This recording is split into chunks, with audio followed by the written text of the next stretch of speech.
So a dude screamed to me the other night, "Hey, Will, I want to be an actor, man. I want to be an actor just like you." You know, usually people say stuff to me like that. I'm like, "Yeah, man, you know, you can do it. Just give them an encouraging word."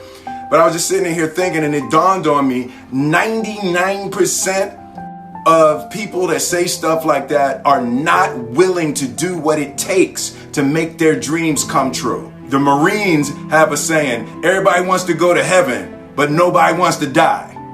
And that's just real. At the center of bringing any dream into fruition is self-discipline. You know, something as simple as food and eating. It's not about your body as much as it is about your mind. It's getting command of your mind to be able to choose actions that are in your own best interest.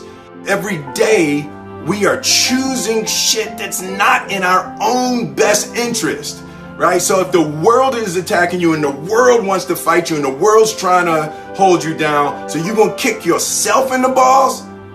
So you're gonna stop yourself from getting what you dream.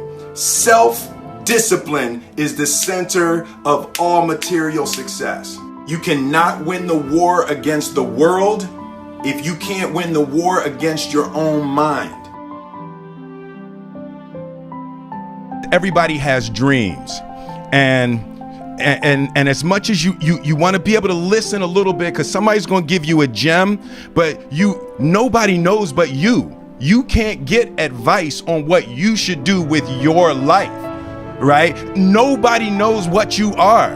Like even sometimes you don't really even know what you are. You got to take your shot.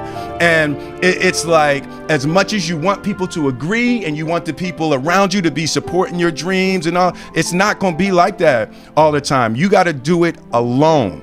And people will help you, and when you get the ball rolling, people will jump on. But if you don't believe, nobody else is going to believe. People come along because your belief is so insane, that your belief is so strong, that makes people be like, "Yo, this crazy asshole. might have something.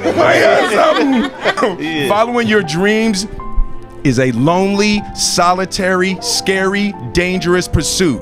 You can't wait for somebody to think you can do it. Mm-hmm. And it's like because they don't think you can do nothing they can't do. Exactly, bingo. Right? You know what I mean? It's like it's a lonely, scary, dangerous pursuit, and you got to be willing to risk everything to become that seed of what you believe is in there. You got to be fearless. You got to be relentless. I think you just got to believe in yourself, and you just got to go for it. And like I said earlier, be fearless. And people are going to tell you all kind of stuff, no, and you ain't right for this, and you just can't believe it. You got to believe wholeheartedly in yourself and go for it. I think that the important thing is there's one relationship that you have to maintain, and that's the one with you, right? And it's like, if you're not loving you, if you're not taking care of you, everything and everybody is second to you taking care of you. When you have bad relationships and when things go wrong, which they always will. It's like, you know, me and Jada be going at it, me and my kids, you know, there's heavy debates around things a lot. But first and foremost, when you are steady and calm in yourself, it makes it easier to manage the insanity that other people are going to bring to you. Because like, as soon as somebody else is off the hook, if you respond to off the hook with off the hook, the relationship's done. Yeah. You know, so it's like taking care of you, centering yourself. The airline's got it right. Put your mask on first before attempting to assist others. People are desirous of things for themselves. So when people have a power base, you know, like you take care of yourself and you take care of your own, you know, so the question becomes, how can we share? Right? And it's always going to be difficult for somebody when sharing means they have to have less. For you, if sharing means you're going to get more, sharing's a good thing. But when you asking somebody to share and you know they're going to have less, that's difficult. You got to expect there's going to be, you're trying to appeal to people's deeper human kindness and their altruism. And it's really difficult to do that if you're going to snatch it and grab it away from them. You see it with kids all the time. Share with your friends. Like, well, if you snatching it from them, telling them to share with their friends, that's not going to go well, right? So for me, Jada and I debate all the time on the way that you have to open people up to sharing things that they've either acquired gracefully or stolen. Either way they get them, they consider them theirs. I love this one. Fail early, fail often, fail forward. It's always a little bit frustrating to me when people have a negative relationship with failure. Failure is a massive part of being able to be successful. You have to get comfortable with failure. You have to actually seek failure. Failure is where all of the lessons are. When you go to the gym and you work out, you're actually seeking failure. You want to take your muscles to the point where you get to failure, because that's where the adaptation is. That's where growth is. Successful people fail a lot. They fail a whole lot more than they succeed, but they extract the lessons from the failure, and they use that the energy, and they use the wisdom to come around to the next phase of success. You gotta take a shot. You have to live at the edge of your capabilities. You gotta live where you're almost certain you're gonna fail. It's the reason for practice. Practice is controlled failure. You're getting to your limit, getting to your limit, getting to your limit. You can't lift that. You can't do that. Until you get to the point that all of a sudden your body makes the adjustment, and then you can do it. Failure actually helps you to recognize the areas where you need to evolve. So fail early, fail often, fail forward. I believe that self-discipline is the definition of self-love. That when you say that you love yourself, that means that you have behavior towards yourself that is loving. It's like you say to yourself, hey man, look, I know you want to eat that pizza and it'll be really good, but I can't let you eat that, man, because if you eat that pizza, you're going to feel like, and I love you too much to let you eat that.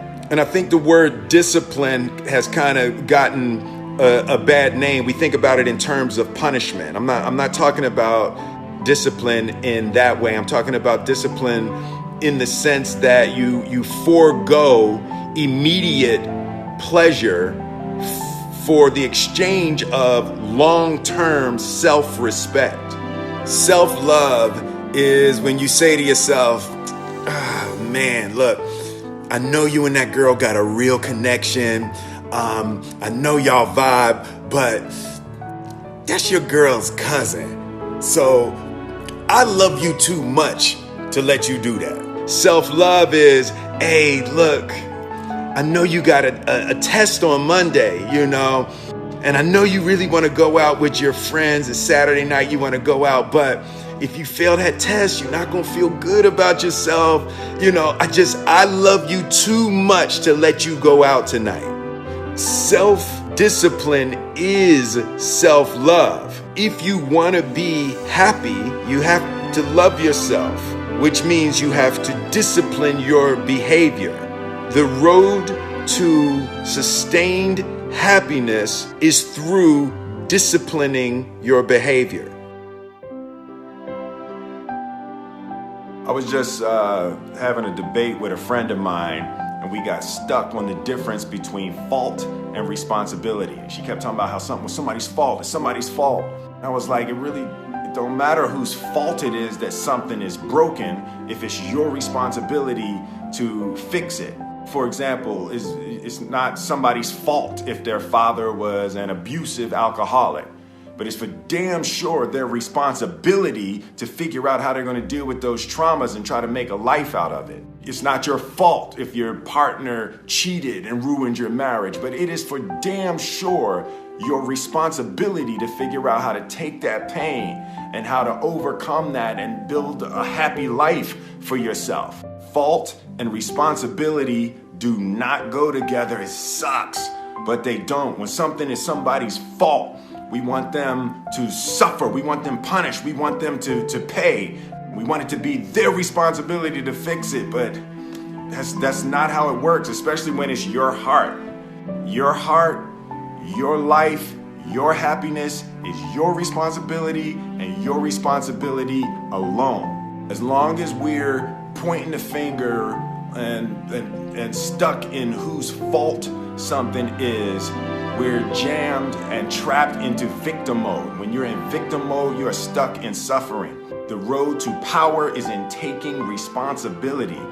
Your heart, your life, your happiness is your responsibility and your responsibility alone. I wanted to say there that taking responsibility, accepting responsibility is not an admission of guilt. You're not admitting that you're at fault.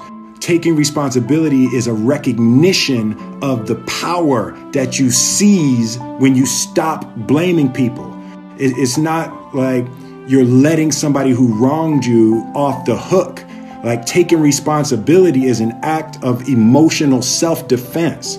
Taking responsibility is taking your power back.